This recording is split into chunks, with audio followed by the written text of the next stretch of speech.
O voto do ministro Luiz Fux pela absolvição do ex-presidente Bolsonaro mal havia terminado em Brasília, e a reação em Washington foi imediata e de aplauso. O conselheiro de Donald Trump, Jason Miller, publicamente comemorou a decisão, usando-a como a prova factual que eles precisavam para validar perante o mundo a denúncia de que o processo comandado por Alexandre de Moraes não passa de uma narrativa infundada, um lawfare puro. Vamos tentar entender juntos a profundidade e a importância do que aconteceu, porque este voto do ministro Fux não foi apenas um não para a condenação. Foi, na minha opinião, a primeira grande rachadura na muralha de poder que parecia impenetrável no Supremo Tribunal Federal. E essa rachadura foi tão significativa que o seu eco foi ouvido instantaneamente do outro lado do continente, em Washington.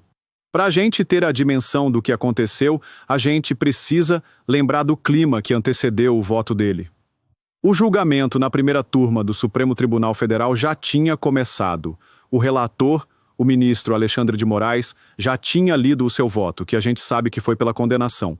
O ministro Flávio Dino também já tinha votado, acompanhando o relator. O placar estava 2-0. O roteiro da condenação parecia estar sendo seguido à risca, como uma peça de teatro com um final já conhecido por todos. A maioria de nós acreditava que o resultado final seria um 4-1 ou até mesmo um 5-0 pela condenação. E aí veio o voto do ministro Fux, e ele não começou a discutir o mérito se o Bolsonaro era culpado ou inocente. Ele foi antes, ele foi na raiz do problema, ele foi discutir as preliminares, que são as questões que precisam ser resolvidas antes de se discutir o crime em si.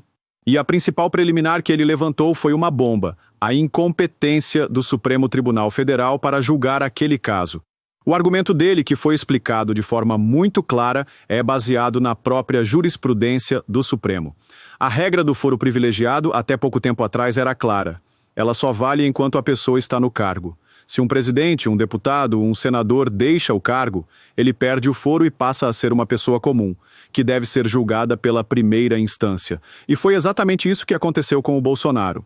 Os fatos que estão sendo julgados teriam acontecido enquanto ele era presidente, mas o processo em si só andou depois que ele já tinha deixado a presidência. Portanto, pela regra que valia na época, o caso dele não deveria estar no Supremo Tribunal Federal, deveria ter sido enviado para a primeira instância. O Fux lembrou que o STF até mudou de entendimento recentemente, mas, e aqui está o pulo do gato, essa mudança de regra aconteceu depois do início do processo contra o Bolsonaro.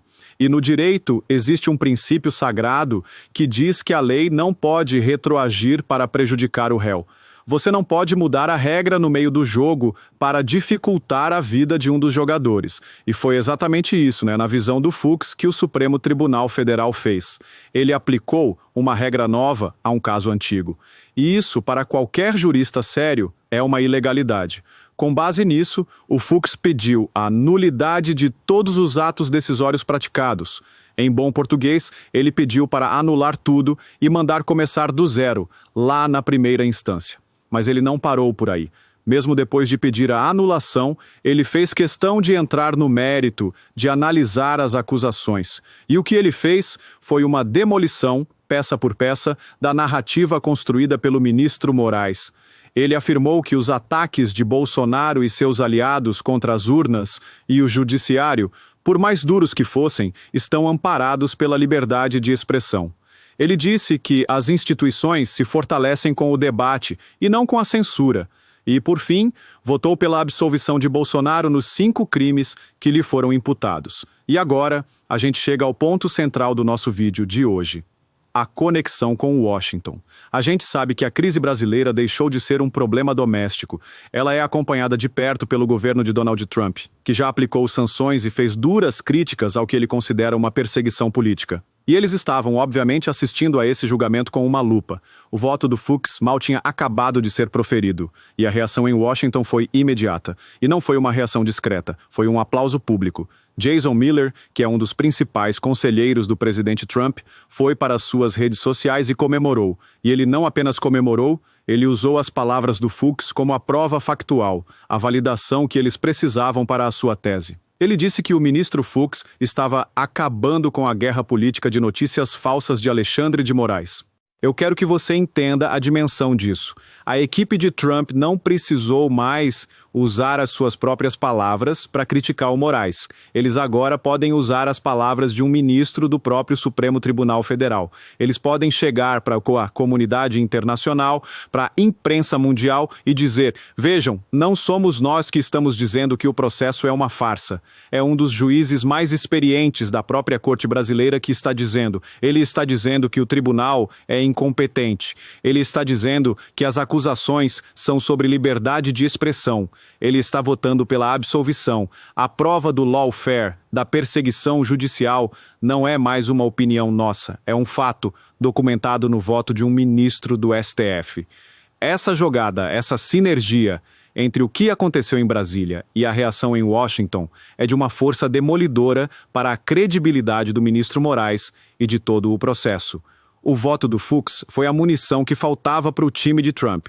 Foi a peça que transformou a denúncia de perseguição, que para alguns ainda poderia parecer uma narrativa política, em um fato jurídico validado por uma fonte interna e, em tese, insuspeita.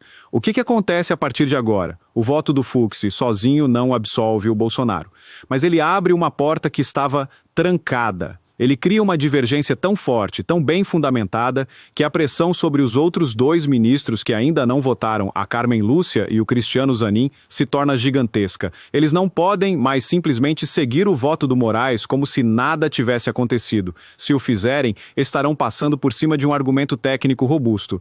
E a imagem que ficará para o mundo é a de que eles tomaram uma decisão puramente política e não jurídica. E aqui, a gente volta a especular sobre a possibilidade de um acordo de bastidores. O voto do Fux pode ter sido a saída honrosa que o sistema estava procurando para acabar com essa crise. Uma forma de anular o processo em uma questão técnica, sem precisar entrar no mérito de absolver o Bolsonaro, o que para eles seria politicamente muito custoso. Eles podem simplesmente dizer: o Fux tem razão, o STF não é o lugar para isso, que a primeira instância decida daqui a alguns anos. Seria a forma perfeita de se livrarem da batata quente e de acabarem com a pressão internacional. O que a gente viu foi a prova de que a justiça, mesmo que tardiamente, ainda respira no Brasil. O voto do ministro Fux foi um farol de esperança no meio de uma escuridão que parecia total. A virada histórica, que parecia impossível, agora está na mesa. E os próximos dias serão decisivos para a gente saber se o Brasil vai escolher o caminho da lei ou o caminho do autoritarismo. A reação imediata e o aplauso que vieram de Washington mostram que o mundo está de olho e que, dessa vez, os atos que forem praticados em Brasília terão, sim, consequências. Essa história toda é um verdadeiro jogo de xadrez e o voto do ministro Fux, aplaudido em Washington, foi, sem dúvida, a jogada mais importante da partida até agora. E agora eu quero saber a sua opinião. Você também acredita que essa validação internacional vinda da equipe do Trump muda tudo? Você acha que a Carmen Lúcia e o Zanin vão sentir a pressão e podem seguir o Fux? Deixe seu comentário aqui embaixo, vamos conversar sobre essa virada de jogo. Se essa análise te encheu de esperança, deixa o seu like e compartilha este vídeo. O Brasil inteiro precisa saber que a justiça ainda não morreu e que o mundo está do nosso lado. E se você ainda não faz parte do Orgulho Soberano, agora é a hora.